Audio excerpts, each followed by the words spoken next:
to the masses, London has always seemed to be the go-to place in the UK. I know a lot of people who are English and live in a smaller city within the UK have the ambition to go and live in London and go build their career or their business, whatever it may be, in London. And a lot of people from all over the world, when they think of the UK, they automatically think of London as a go-to place.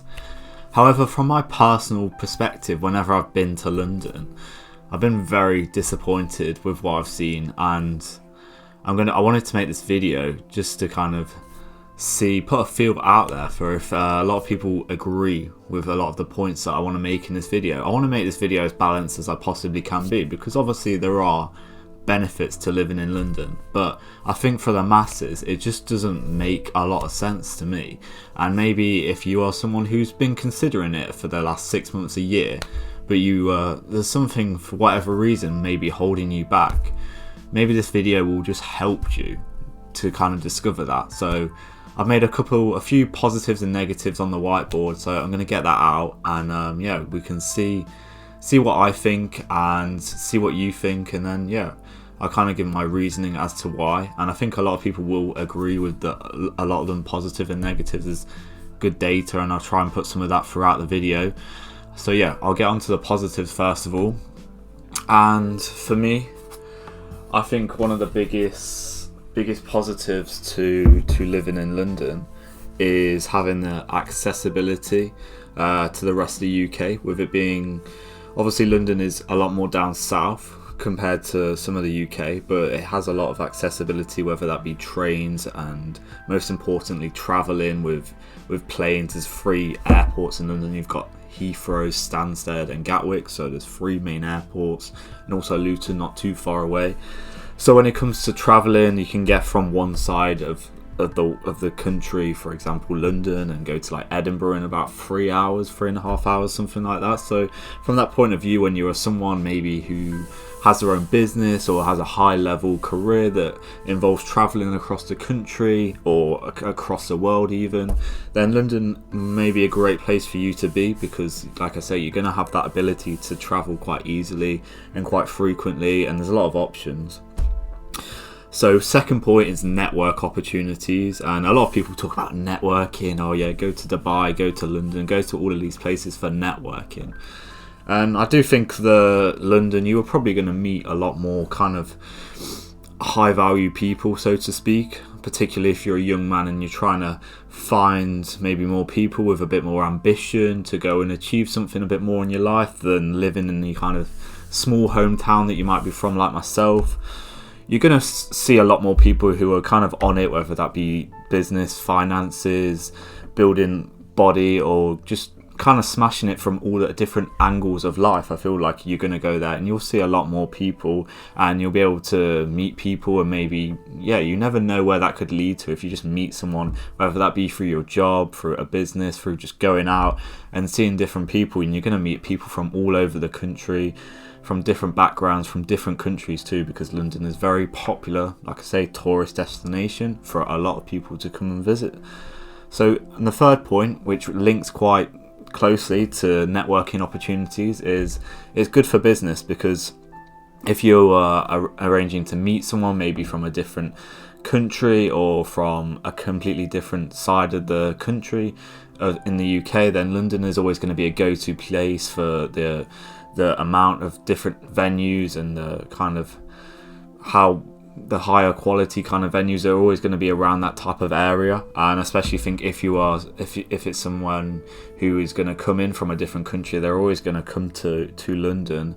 And also like shipping is going to be like a lot easier if you have a physical kind of business going out from London. You're very down south near the coast, it's going to be a lot easier for you to go and ship to the rest of the world, particularly in Europe. And that's one massive benefit that I feel being in the UK has if you have a physical business, is being in England, and even more so being in London. You'll make it a lot more accessible for you and easier to progress your business. And the final point that I want to make is there are some nice areas of London, despite of what I've seen and what I think of a large proportion of London. If you go to somewhere like Kensington, Knightsbridge, Fulham, it's a very nice area. Well, I'm going to get onto obviously the cost of living, which is a massive point regarding living in London that's going to impact your lifestyle significantly. But there are obviously very nice places there which will set you back a large sum of money. If money is not an issue for you, then maybe it's something you would consider, but I highly doubt you have like £20 million to spend on a flat in Kensington or around the Chelsea area, which is probably, I'm not sure exactly if that figure's correct, but it probably won't be too far off. If you get somewhere actually relatively nice in these areas, it's going to set you back an absolute kind of shit ton at the end of the day. And the final point, which I say loosely, is increased wages, which is pretty much just down to the cost of living there. I feel like if you go there, if you go have a job there, and you work your way up, you will probably earn a lot of money there. You could probably easily earn 100k in London a year by doing a job maybe in like finance or tech or something there. And you'll make good money, but at the end of the day, the cost of living there is so high, so I don't really think it's really that much of a benefit to you. Maybe if you work this job in London and somewhat it's remotely, or you live kind of a bit further away, maybe an hour away or so, then it might make a lot more sense. But then obviously you've got your time and your travel and a lot of other stuff that I'm going to get into in the negative kind of sides. So yeah, obviously everyone knows there's more money obviously in London, but everything is just so much more expensive that it's kind of hard to make a valid argument that it's more beneficial and you're going to be better off financially. I think that is not really going to be the case for anyone. I don't think anyone could really confidently say that they'd be better off working in London with a job than maybe somewhere like Birmingham or Manchester, or even further up north, Newcastle, somewhere like that. Even though they'll be earning a lot less in those places, but the cost of everything around those areas will be a lot cheaper than London. If you're not too familiar with the UK, that is how it is. It's almost kind of 30-40%, I'd say, on average, higher than it would be around areas to the north of the United Kingdom.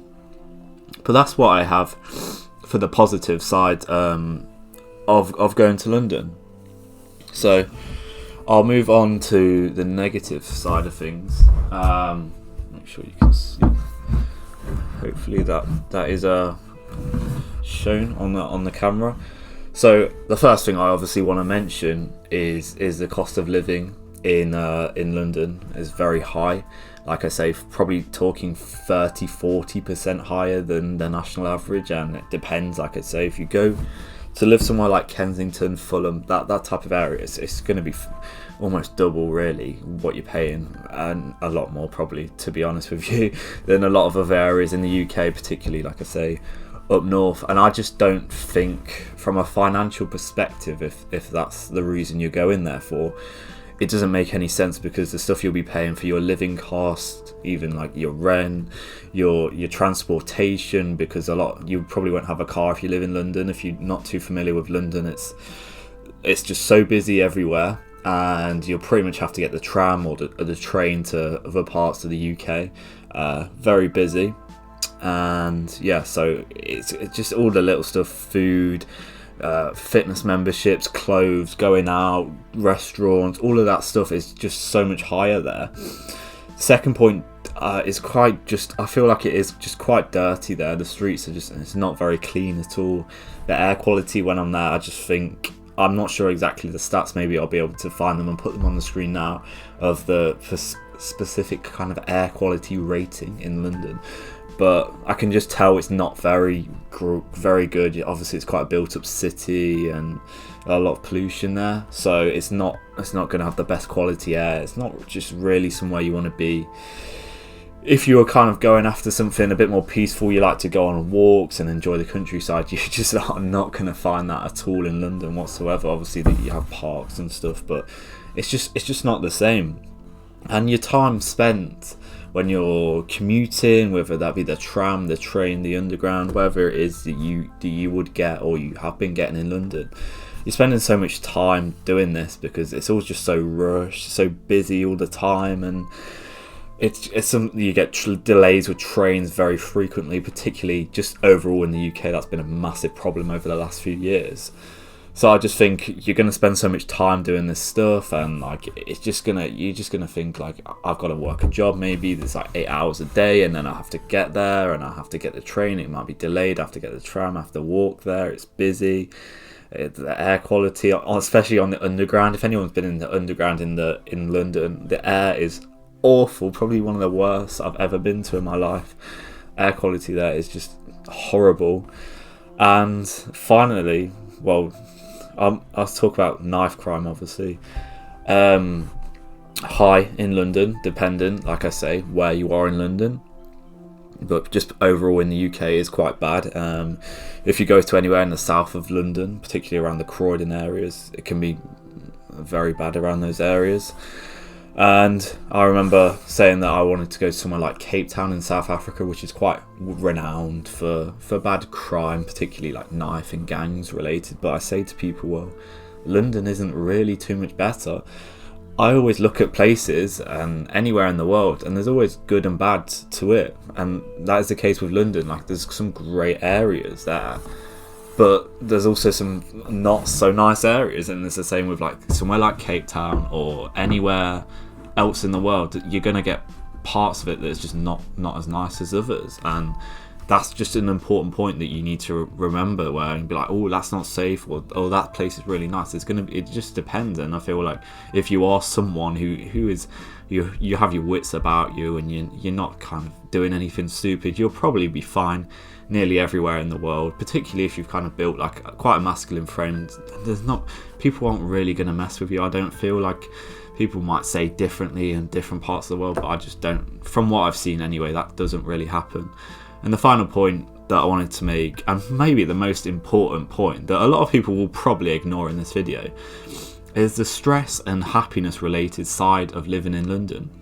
Like I say, what is the point in our life if we are not happy? And at the end of the day, if you are living in London and you're having this stressful life with your kind of high-powered job in London, and you're rushing around on the tram like a dickhead, and it's all sweaty, the air quality is bad, you're not going out in nature, you're just in some like little apartment that's costing you so much money, like you're just not really going to be happy there. You're probably not going to really see your family as much because you're probably away from them. They're probably not in London, and your friends and stuff, you're probably not going to see as many people as you would where you would live at home or somewhere else in the world that's a lot more, you're surrounded with the people that you want to be with, the people you love and spend time with.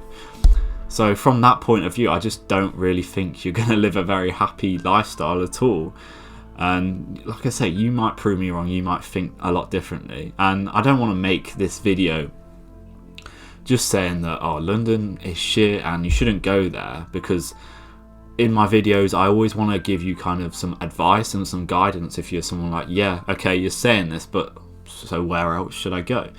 Well, like I mentioned briefly at the start of this video, if you're someone in the UK who's maybe looking to build up a career in something in some kind of industry where it's quite high end and something like that, you could go to somewhere like Manchester or Birmingham in the UK, where it's going to be so much cheaper, and probably I'd say Manchester especially is a nicer place to go to than London. Maybe Birmingham is okay too, but it's dependent on you and the lifestyle you want to live. But I just think you're going to live a lot better quality of life somewhere like that, and it's just a nicer place to be. You're going to be less stressed, and I just don't think it's worth living in London really, unless you have like bags of money. Then it might make a lot more sense to you. But from my perspective, I would advise you to rent somewhere maybe cheaper in these areas, more up north, and then maybe you do this kind of job or career that you're somewhat interested in, or whatever it may be, and you just stack up your money. Then you maybe go somewhere 2, 3, 5 years later, depending on how long you can kind of live that lifestyle of being in the UK and putting up with all the kind of negative sides of things that I've spoke about on this channel significantly. And then maybe you go to somewhere like Australia, Sydney, Melbourne, somewhere like that, where it's probably you're gonna live a lot better lifestyle. It's just a lot more nicer, pleasant place to be. People prioritize different things a bit more. It's more kind of family orientated, and you're going to have the sun pretty much out all day. So I just think, and being by the beach, the sea, all of that stuff, be a lot nicer. US, you might look at New York, LA, Miami, somewhere like that, or even in the Middle East, you see the rate of growth in Dubai and Saudi Arabia. There's some places you could consider looking at. You might just shut it down immediately and be like, oh no, I don't want to live in a different country. I can't be in Australia, the other side of the world. Things in the Middle East are a bit weird.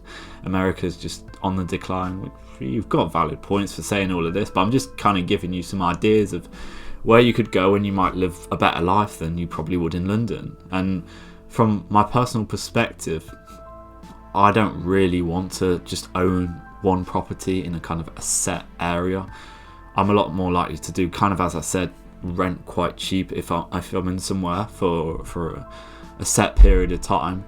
But then I have the ability to kind of travel and move around the world as much as I can do, and I just like that flexibility and the freedom that comes with. And I also think if you're not paying a mortgage, monthly bills, and just living somewhere, if it's somewhere else in the world and outside of the UK, it's probably going to be a lot cheaper to live, because the UK is one of the highest, most expensive countries to live in the world. I think it's in the top 15 or so roughly. Obviously there are countries where it will be more expensive. If you go to somewhere like Scandinavia, or maybe Australia, US is slightly more, it's not too much more, then I feel like I will live a more fulfilling lifestyle. For me, I don't really want to be stuck living in one place, and I want to have that flexibility, especially while I'm young. I'm sure I'll get to an age maybe when I'm like 35, 40, where I'm like, I want to be in one place, I want to raise a family and do all of this stuff. Then yeah, that will happen. But for me, from what I want to achieve, and also from a financial perspective, I feel like that is the best thing to do, really. I think it will save me a lot of money, it will save me a lot of time, I'll be happier, I'll have the freedom, which I think is massive for happiness in life, which again is one of the biggest things is the biggest thing we have to look at in life. But yeah, if you want to know more about that kind of lifestyle, the kind of somewhat digital nomad lifestyle, or just having that flexibility to move around when you want to, I'd recommend reading The 4-Hour Work Week by Tim Ferriss, a great book that I've just finished. Yeah, great book. I would recommend you reading that. And yeah, so this video, maybe if you are someone who has your heart set on London and that's where you've always wanted to live, or you already live there and you're like, you said some good points, but for me it makes sense for me, and maybe you'll look at it from a completely different perspective. If you do, then leave a comment below, and I'm more than happy to hear about it, and I'll look at your points, and yeah, it'll be interesting to hear. And if you want any more guidance on this kind of subject, where you want to live in the world, where you want to work, one-to-one coaching link will be below, so go check that out. If you could like and subscribe, greatly appreciated. Enjoy the rest of your day. Take care.